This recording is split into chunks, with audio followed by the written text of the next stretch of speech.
আসসালামু আলাইকুম, কেমন আছেন সবাই? আশা করি আল্লাহর রহমতে সবাই অনেক ভালো আছেন। আর আমি টিনা চলে আসলাম প্রতিদিনের মতো নতুন একটা ব্লগ নিয়ে। আর আজকের ব্লগটাও আমি সকাল থেকেই শুরু করে দিয়েছি। এই তো দেখতেই পাচ্ছেন অনেকগুলা মাছ, এখানে হচ্ছে 2 কেজি পরিমাণ জাটকা মাছ আছে। আর এই মাছগুলো আমি এখন কেটে ধুয়ে ফ্রোজেন করে রাখবো। এই মাছগুলো হচ্ছে আমার রিফাত ভাই অনেক বেশি পছন্দ করে, ওর জন্য মাছগুলো নেওয়া। আমি আমাকে বলে রাখছিলাম যে মামা আপনি যখন বাজারে যান জাটকা মাছ পাইলে আমার জন্য নিয়ে আসেন। এই তো মামা এখানে 2 কেজি পরিমাণ জাটকা মাছ এনে দিছে। আর এই মাছগুলো আমি এখন কাটবো। আমি এই মাছগুলো একটু ভিজিয়ে কাটলে বেশি ভালো হয়, তাহলে আঁশটা খুব তাড়াতাড়ি উঠে যায় পানি থেকে নিয়ে নিয়ে কাটলে।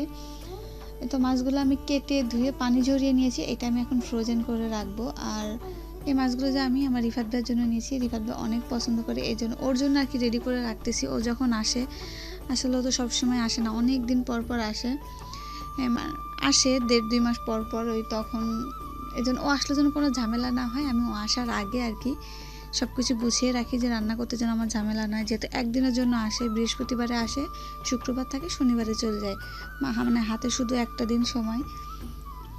মাছগুলো কেটে ফ্রোজেন করে রেখে আমি এই তো আমার কাজ নিয়ে বসছি, মেশিনের কাজ নিয়ে। এখানে আমি একটা কামিজ সেলাই করে নিয়েছি।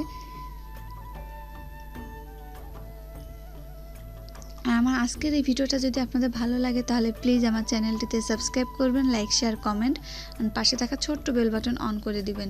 তাহলে আমি যে কোনো ভিডিও ছাড়ার সঙ্গে সঙ্গে আপনাদের মোবাইলের নোটিফিকেশন চলে যাবে।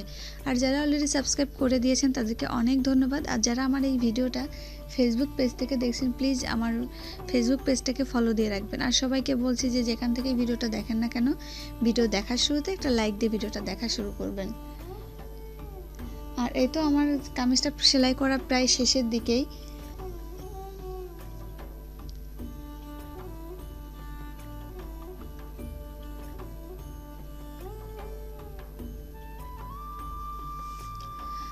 আমার কামিজটা সেলাই করা হয়ে গেছে।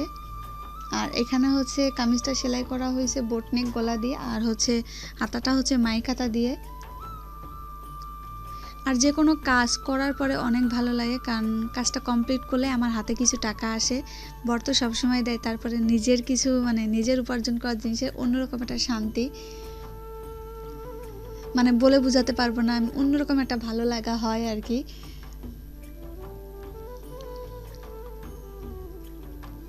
আর আমরা ঘরে বসে কিন্তু চাইলে, মানে আমরা সবাইকে কিন্তু কম বেশি কিছু না কিছু কাজ জানি, মানে যদি কিছু করি অনেক ভালো লাগে।